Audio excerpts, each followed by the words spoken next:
Big boss ಮನೆಯಿಂದ ಮೊದಲ ವಾರವೇ ಜಂಟಿ ಆಟದಲ್ಲಿದ್ದರು. ಮೊದಲ ವಾರನೇ ಆಚೆ ಬಂದಿದ್ದಾರೆ ಕರಿಬಸಪ್ಪ ಅವರು ನನ್ನ ಜೊತೆಗಿದ್ದಾರೆ. ಈಗ ಮತ್ತೊಂದು ಸಿನಿಮಾದ ಮುಖಾಂತರ ನಮ್ಮೆಲ್ಲರ ಮುಂದೆ ಮತ್ತೆ ಬರೋದಕ್ಕೆ ಸಜ್ಜು ಆಗ್ತಾ ಇದ್ದಾರೆ. ಮಾತನಾಡಿಸ್ತಾ ಹೋಗ್ತೀನಿ. ಸರ್ ಹಾಯ್, ಹೇಗಿದ್ದೀರಾ? ಮೇಡಮ್ ಚೆನ್ನಾಗಿದ್ದೀನಿ. ಈ ಒಂದು ನಿಮ್ಮ ಒಂದು ಏನು ಹೇಳ್ತೀನಿ ನಾನು ಅಂತಂದರೆ, ಮೊದಲನೇದಾಗಿ ಅಶ್ವವೇಗ ಚಾನಲ್ ಮುಖಾಂತರ ಕರ್ನಾಟಕ ಜನತೆಗೆ ಗಣರಾಜ್ಯೋತ್ಸವದ ಶುಭಾಶಯಗಳನ್ನು ಕೋರ್ತೀನಿ. ಸ್ನೇಹಿತರೆ, ನಾನು ಇವತ್ತಿನ ದಿನ ಇಲ್ಲಿ ಬಂದಿದ್ದೀನಿ ಅಂದರೆ ನಾನು ವಿನಾಶಕಾಲೆ ಚಿತ್ರ ಮುಹೂರ್ತಕ್ಕೆ ನಾನು ಶುಭ ಕೋರಕ್ಕೆ ಬಂದಿದ್ದೀನಿ. ನಾನು ಈ ಚಿತ್ರದಲ್ಲಿ ಅಭಿನಯಿಸ್ತಾ ಇಲ್ಲ. ಯಾರೆಲ್ಲ ಅಭಿನಯಿಸ್ತಾ ಇದ್ದಾರೋ ಅವ್ರಿಗೆಲ್ಲ ಶುಭ ಕೋರಕ್ಕೆ ಬಂದಿದ್ದೀನಿ. ಎಲ್ರಿಗೂ ಒಳ್ಳೆಯದಾಗಲಿ. ಯಾಕಂದರೆ ನಾನು ಈಗ ಯಾವುದೇ ಥರದ ಸದ್ಯ ಸಿನಿಮಾದಲ್ಲಿ ಅಭಿನಯಿಸ್ತಾ ಇಲ್ಲ. ಅವಕಾಶ ಸಿಕ್ಕರೆ ನಾನು ಫೋಟೋ ಕಾಲ್ ಪ್ರಕಾರ ನಾನು ಸಿನಿಮಾದಲ್ಲಿ ಅಭಿನಯಿಸೋದಕ್ಕೆ ಪ್ರಯತ್ನ ಪಡ್ತೀನಿ. ಹಾಂ ಮೇಡಮ್. ಮತ್ತು ಈಗ ಒಂದು ವಾರಕ್ಕೆ ಬಂದೆ ಅಂತ ಏನೋ ಕೇಳ್ತಾ ಇದ್ರಿ. ಸೊ ಒಂದು ವಾರಕ್ಕೆ ಬಂದೆ ಅಂದರೂ ಕೂಡ ಕರ್ನಾಟಕ ಜನತೆಯನ್ನು ಗೆಲ್ಲೋ ಥರ ಏನೋ ಪ್ರೀತಿ ಕೊಟ್ಟಿದ್ದಾರೆ. ಭಾಳ ಖುಷಿ ಆಗುತ್ತೆ. ಯಾಕಂದರೆ ಕರಿಬಸಪ್ಪ ಅಂತಂದರೆ ಒಂದು ಎಲೆಮರೆ ಕಾಯಿ ಥರ ಇದೆ. ಏನೋ ಬಾಡಿ ಬಿಲ್ಡಿಂಗ್ ಮಾಡಿಕೊಂಡು ಒಂದು ನೌಕರಿ ಮಾಡಿಕೊಂಡು ಒಂದು ಇದಾಗಿದೆ. ಬಿಗ್ ಬಾಸ್ ಅವಕಾಶ ಕೊಟ್ಟಿದ್ದೆ ನನ್ನ ಒಂದು ಯಶಸ್ಸು ಅಂತ ಹೇಳ್ತೀನಿ. ಒಂದು ವಾರಕ್ಕೆ ಬಂದಿರೋದು ಕೂಡ ಅದು ನೆಪ ಮಾತ್ರ. ಬಟ್ ಯಾರೆಲ್ಲ ಬಿಗ್ ಬಾಸ್ ಅಂತ ಸ್ಪರ್ಧಿಗಳಿದ್ದಾರೋ ಅವರೆಲ್ಲ ವಿನ್ನರ್ಸೇ. ಎಲ್ಲ ಗೆದ್ದಿದ್ದಾರೆ ಮೇಡಮ್. ಅವರೆಲ್ಲರೂ ಕೂಡ ಎಲ್ಲರೂ ಗೆದ್ದಿದ್ದಾರೆ.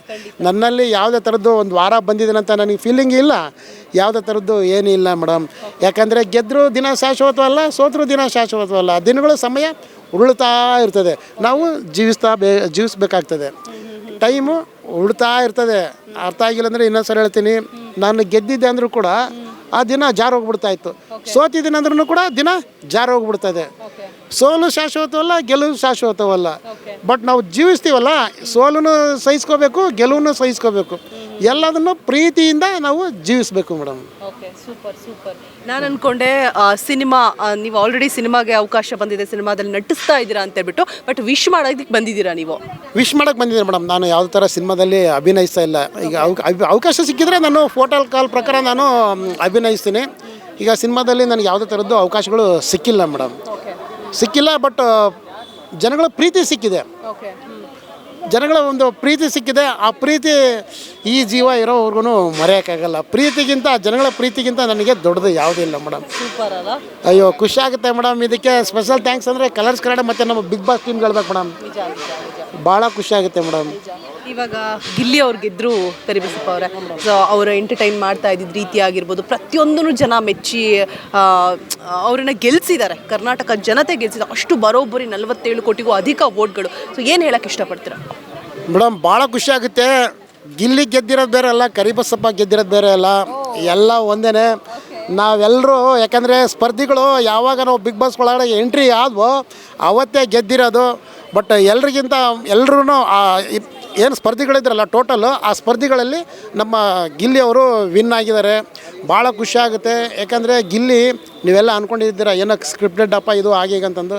ಸ್ಕ್ರಿಪ್ಟೆಡ್ ಅಲ್ಲ, ಏನೂ ಅಲ್ಲ. ಅವ್ರು ಇರೋದೇ ಹಾಗೆ. ಗಿಲ್ಲಿ ಅವರು ಭಾಳ ಶ್ರಮಪಟ್ಟು ಕಷ್ಟಪಟ್ಟು ಬಂದಿರೋದ್ರಿಂದ ಅವರು ಸಾಕಷ್ಟು ಶೋಗಳಲ್ಲಿ ಮಾಡಿದರು. ನಮ್ಮ ಗಿಲ್ಲಿ ಅವರು ಯಾವುದೇ ಥರದ್ದು ಸಕ್ಸಸ್ ಕಂಡಿರಲಿಲ್ಲ.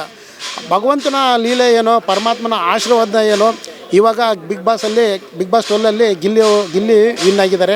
ನಾನೇ ಗೆದ್ದಷ್ಟು ಖುಷಿ ಆಗುತ್ತೆ. ಭಾಳ ಖುಷಿ ಆಗುತ್ತೆ.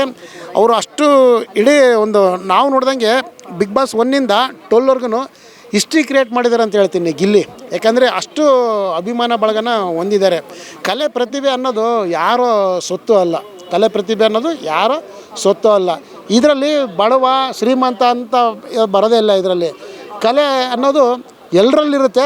ಆ ಕಲೆ ಪ್ರತಿಭೆಯಿಂದ ಗಿಲ್ಲಿ ಗೆದ್ದಿದ್ದಾನೆ. ಅದು ನನಗೆ ಭಾಳ ಖುಷಿಯಾಗಿದೆ. ಅದು ನನಗೆ ಅವ್ರು ಗೆದ್ದಿದ್ದಾರೆ ಅಂದರೆ ಕ್ರೆಡಿಟ್ ಎಲ್ಲ ನಮಗೆ ಸೇರಬೇಕಲ್ಲ. ನಾವು ಕೂಡ ಸ್ಪರ್ಧಿಗಳಲ್ವಾ. ಖುಷಿ ಆಗುತ್ತೆ ಗಿಲ್ಲಿ ಗೆದ್ದಿರೋದಕ್ಕೆ ಮೇಡಮ್. ಸೂಪರ್. ಈಗ ಗಿಲ್ಲಿ ಕಾವ್ಯ ಪೈರು ಹೊರಗಡೆ ತುಂಬ ಟ್ರೆಂಡಿಂಗ್ ಆಗ್ತಾ ಇದೆ, ಇಷ್ಟಪಡ್ತಾ ಇದ್ದಾರೆ ಜನ. ನೀವೇನು ಹೇಳೋಕ್ಕೆ ಇಷ್ಟಪಡ್ತೀರಾ? ಇಲ್ಲ ಮೇಡಮ್, ಅವರಿಬ್ಬರು ಒಳ್ಳೆ ಜೋಡಿ. ಯಾಕಂದರೆ ಅಲ್ಲಿ ಆಟ ಆಡುವಾಗ ಅವರಿಬ್ಬರು ನಾನು ಹೇಳ್ತಾ ಇದ್ದೆ, ಎಷ್ಟೊಂದು ಸಹಿಸ್ಕೊತೀಯಲ್ಲಮ್ಮ ಮೈ ಸಿಸ್ಟರ್ ಕಾವ್ಯ ನೀನು. ಯಾಕಂದರೆ ಗಿಲ್ಲಿ ಆ ಥರದ್ದು ಇದ್ರು. ಅವ್ರು ಕಂಟ್ರೋಲ್ ಮಾಡ್ತಾಯಿದ್ರು ಗಿಲ್ಲಿನ. ಅದು ಮಾಡಬೇಡ, ಈ ಥರ ಮಾಡಬೇಡ ಅಂತಂದು. ಆದರೂ ಕೂಡ ಅವರು ಆ ಥರ ರಿಯಾಕ್ಟ್ ಮಾಡ್ತಾಯಿದ್ರು ಗಿಲ್ಲಿ. ಯಾಕಂದರೆ ಅಲ್ಲಿ ಕಾವ್ಯ ಇರೋ ಜಾಗದಲ್ಲಿ ಬೇರೆ ಯಾರೋ ಇದ್ದಿದ್ರೆ ಆಗ್ತಾಯಿದ್ದಿಲ್ಲ. ಇಲ್ಲಿ ಇಷ್ಟೊಂದು ವಿನ್ ಆಗೋದಕ್ಕೆ ಸಾಧ್ಯ ಇಲ್ಲ ಅಂತ ಹೇಳೋಕ್ಕೆ ಇಷ್ಟಪಡ್ತೀನಿ. ಯಾಕಂದರೆ ಹೌದು ಗಿಲ್ಲಿ ಗೆದ್ದಿದ್ದಾರೆ ಅಂದರೆ ಕಾವ್ಯ ಅಷ್ಟು ಸಹಿಸ್ಕೊಂಡಿದ್ದಾರೆ. ಕಾವ್ಯ ಅಷ್ಟು ಸಹಿಸ್ಕೊಂಡಿದ್ದಕ್ಕೆ ಅಷ್ಟು ಒಂದು ಸಕ್ಸಸ್ಫುಲ್ ಆಗಿ ಬಂತು. ಒಂದು ಅವರಲ್ಲಿರ್ತಕ್ಕಂಥ ಒಂದಿಬ್ಬರು ಬಾಲ್ಡಿಂಗ್ ಇತ್ತು. ಯಾಕಂದರೆ ಒಂದು ಅವರು ಮನಸ್ಸುಗಳು ಎಷ್ಟೇ ಅದು ದೂರ ಇದ್ರೂ ಒಂದೇ ಮನಸ್ಥಿತಿ ಚೆನ್ನಾಗಿತ್ತು, ಅಂಡರ್ಸ್ಟ್ಯಾಂಡಿಂಗ್ ಇತ್ತು ಇಬ್ಬರದು ಅವ್ರದ್ದು, ಕಾವ್ಯದು ಮತ್ತು ಗಿಲ್ಲಿ ಅವ್ರದ್ದು. ಹಂಗಾಗಿ ಇದಕ್ಕೆ ಥ್ಯಾಂಕ್ಸ್ ಹೇಳ್ಬೇಕಂದ್ರೆ ಗಿಲ್ಲಿಗಿಂತ ನಾನು ಕಾವ್ಯಗೆ ಸ್ಪೆಷಲ್ ಥ್ಯಾಂಕ್ಸ್ ಅಂತ ಹೇಳ್ತೀನಿ. ಯಾಕಂದರೆ ಗಿಲ್ಲಿ ಆ ಮಟ್ಟಕ್ಕೆ ಕಾಣೋದಕ್ಕೆ ಪ್ರಾರಂಭದಲ್ಲೇ ಭಾಳ ಸಹಿಸ್ಕೊಂಡು ಅವ್ರ ಜೊತೆ ಸಪೋರ್ಟ್ ಮಾಡ್ಕೊಂಬಂದಿದ್ದು ಕಾವ್ಯ ಎಷ್ಟು ಥ್ಯಾಂಕ್ಸ್ ಹೇಳಿದ್ರು ಕಮ್ಮಿನೇ. ಅದು ಗಿಲ್ಲಿ ಅವ್ರಿಗೂ ಗೊತ್ತಿರುತ್ತೆ, ಅವರು ಹೇಳಿದ್ದಾರೆ ಸಾಕಷ್ಟು ವೇದಿಕೆ ಮೇಲೆ. ಸೊ ಒಂದು ಯಾಕಂದರೆ ನಾವು ಒಬ್ಬರೇ ಆಗಿ ಏನಾದ್ರು ಒಂದು ನಮ್ಮ ಮಾತನ್ನು ಹೇಳೋದಕ್ಕೆ ಈಸಿ ಇರ್ತದೆ. ಜಂಟಿ ಅಂತ ಬಂದಿದ್ದೀವಿ ಸರ್ ಬಿಗ್ ಬಾಸ್ ಸೀಸನ್ 12 ಜಂಟಿ ಮತ್ತು ಒಂಟಿ ಇವರು ಜಂಟಿಯಾಗಿ ಬಂದಿರೋದ್ರಿಂದ ಅಷ್ಟು ಅಂಡರ್ಸ್ಟ್ಯಾಂಡಿಂಗ್ ಆಗಿ ಅವರು ಗೆಲ್ಲೋದಕ್ಕೆ ಕಾರಣನೇ ಅರ್ಧ ಕಾವ್ಯ ಅಂತ ಹೇಳೋಕ್ಕೆ ಇಷ್ಟಪಡ್ತೀನಿ. ಗಿಲ್ಲಿ ಕೂಡ ಅಷ್ಟೇ ಅವರು ಅರ್ಹರಿದ್ದಾರೆ. ಅವರು ಎಲ್ಲರೊಟ್ಟಿಗೆ ಅವರು ಬೆರೆತ್ಕೊಂಡು ಕರ್ನಾಟಕ ಜನಗಳನ್ನು ರಂಜಿಸಿದ್ದಾರೆ. ಒರಿಜಿನಲ್ ಅವರು. ಖುಷಿ ಆಯಿತು, ಯಾವುದೇ ಥರ ಸ್ಕ್ರಿಪ್ಟೆಡ್ ಅಲ್ಲ, ಏನೂ ಅಲ್ಲ, ಜನ ಮನಸ್ಸನ್ನು ಅವರು ಪ್ರೀತಿ ಗೆದ್ದಿದ್ದಾರೆ. ಖುಷಿ ಆಯಿತು ಗಿಲ್ಲಿ ಗೆದ್ದಿದ್ದಕ್ಕೆ. ಈಗ ಅಶ್ವಿನಿ ಅವರೊಂದು ಹೇಳಿಕೆ ಕೊಟ್ಟರು ಕರಿಬಸಪ್ಪ ಅವರ ಅಶ್ವಿನಿ ಅವರೊಂದು ಹೇಳಿಕೆ ಕೊಟ್ಟರು ಕರಿಬಸಪ್ಪ ಅವರ ಏನಂದ್ರೆ ಬಡವನ ವೇಷ ಧರಿಸಿ ಗಿಲ್ಲಿ ಅವರು ಗೆದ್ದಿದ್ದಾರೆ ಅಂತ ಹೇಳ್ಬಿಟ್ಟು, ಅದಕ್ಕೆ ಏನು ಹೇಳ್ತೀರಾ ಮೇಡಮ್? ಇಲ್ಲಿ ನಾನು ಪದೇ ಹೇಳೋಕ್ಕೆ ಏನು ಇಷ್ಟಪಡ್ತೀನಿ ಅಂದರೆ, ಬಿಗ್ ಬಾಸ್ ಮನೆ ಒಳಗಡೆ ಬಂದಾಗ ಯಾವುದೇ ಥರ ತಾರತಮ್ಯ ಇಲ್ಲ, ಬಡವ ಶ್ರೀಮಂತ ಅನ್ನೋದಿಲ್ಲ, ಮತ್ತು ಅಲ್ಲಿ ಯಾರು ನನ್ನ ಮೇಲೂ ಕೀಳನ್ನು ಭೇದ ಭಾವ ಇಲ್ಲ. ಬಿಗ್ ಬಾಸ್ ಮನೆಯಲ್ಲಿ ಅಲ್ಲಿ ಬಂದಿರೋದು ವ್ಯಕ್ತಿತ್ವದ ಆಟ. ಯಾರು ಕಲೆ ಪ್ರತಿಭೆ ಹೊಂದಿರ್ತಾರೆ, ಯಾರು ಜನಗಳ ಮನಸ್ಸನ್ನು ಗೆಲ್ತಾರೆ ಅವರು ವಿನ್ ಆಗ್ತಾರೆ. ನಾನು ಬಡವ, ನಾನು ಶ್ರೀಮಂತ ಅನ್ನೋದು ಭೇದ ಇಲ್ಲ. ಬಿಗ್ ಬಾಸ್ ಮನೆಯಲ್ಲಿ ಗಿಲ್ಲಿ ಯಾವುದರಲ್ಲಿ ಶ್ರೀಮಂತವಾಗಿದ್ದರು ಅಂದರೆ, ಅವರು ಕಲೆ ಪ್ರತಿಭೆಯಲ್ಲಿ ಅವರು ಶ್ರೀಮಂತವಾಗಿದ್ದರು. ಬರೀ ನಮ್ಮಲ್ಲಿ ಹಣದಿಂದ ಮಾತ್ರ ನಾವು ಶ್ರೀಮಂತವಾಗಿದ್ದರೆ ಸಾಲದು, ಕಲೆ ಪ್ರತಿಭೆಯಲ್ಲಿ ಶ್ರೀಮಂತವಾಗಿದ್ದರೆ ಮಾತ್ರ ಗೆಲ್ಲಕ್ಕಾಗೋದು. ಅದೇ ಥರ ಅವರು ಕಲೆ ಪ್ರತಿಭೆಯಿಂದ ಗಿಲ್ಲಿ ಅವರು ಕೋಟ್ಯಾಂತರ ಜನಗಳನ್ನ ಮನಸ್ಸನ್ನು ಗೆದ್ದಿದ್ದಾರೆ ಅಂತ ಈ ಮುಖಾಂತರವಾಗಿ ಹೇಳ್ತೀನಿ ಮೇಡಮ್. ಅವರು ಹೇಳ್ತಾರೆ ಅಶ್ವಿನಿ ಅವರು ನನಗೆ ಓಟ್ ಜಾಸ್ತಿ ಬಂದಿರೋದು ಹಂಗೆ ನೋಡಿದ್ರೆ ಅಂತ ಹೇಳ್ಬಿಟ್ಟು. ಇಲ್ಲ ಮೇಡಮ್, ಈಗ ನಮಗೂ ಕೂಡ ನಾನು ಒಂದು ವಾರಕ್ಕೆ ಬಂದಿದ್ದೇನೆ ಅಂದರೆ ನನಗೆಷ್ಟು ಬೇಜಾರಿರಬೇಕು. ಒಂದು ವಾರ ನಾನು ಗೆಲ್ಲೋದಕ್ಕೆ ಇಲ್ಲ ಈಗ ಯಾಕಂದರೆ ನಾವು ನಾವು ಒಪ್ಕೊಳ್ಬೇಕು. ನಾವು ನಮ್ಮನ್ನು ನಾವು ಒಪ್ಕೊಳ್ಬೇಕು. ಫಸ್ಟು ಸೋಲೆ ಆಗಿರಲಿ ಗೆಲುವೆ ಆಗಿರಲಿ ಅದನ್ನು ನಾವು ಒಪ್ಕೊಳ್ಬೇಕು. ಒಪ್ಕೊಳ್ದೆ ಹೋದರೆ ಮನುಷ್ಯ ಅದನ್ನು ಅತೃಪ್ತರಾಗ್ತಾರೆ. ಯಾಕಂದರೆ ನಾವು ಇವತ್ತಿನ ದಿನ ಸೋಲೆ ಆಗಿರಲಿ ಗೆಲುವೆ ಆಗಿರಲಿ, ಈಗ ನಾನು ಬರೀ ಒಂದು ವಾರಕ್ಕೆ ಬಂದೆ ಅಂದರೂ ಕೂಡ ನಾನು ಏನೆಲ್ಲ ಹೇಳ್ಬೋದಾಗಿತ್ತು. ಯಾಕಂದರೆ ನಮ್ಮನ್ನು ನಾವು ಒಪ್ಕೊಂಡಾಗ ಅದು ಭಾಳ ಆರೋಗ್ಯಕರವಾಗಿರುತ್ತೆ. ನಾವು ಒಪ್ಕೊಂಡಿಲ್ಲ ಅಂದರೆ ಅದು ಅನಾರೋಗ್ಯ ಆಗುತ್ತೆ. ಏಕೆಂದರೆ ಇವತ್ತು ಏನಾಗುತ್ತೆ ಅಂದರೆ, ಬಿಗ್ ಬಾಸಲ್ಲಿ ಅವಕಾಶ ಯಾರಿಗೆಲ್ಲ ಕೊಟ್ಟಿದ್ದಾರೋ ಅವರೆಲ್ಲ ವಿನ್ನರೇ. ನಾನು ಇನ್ನೊಂದು ಹೇಳೋಕ್ಕೆ ಇಷ್ಟಪಡ್ತೀನಿ, ಅವರೆಲ್ಲರೂ ವಿನ್ನರೇ.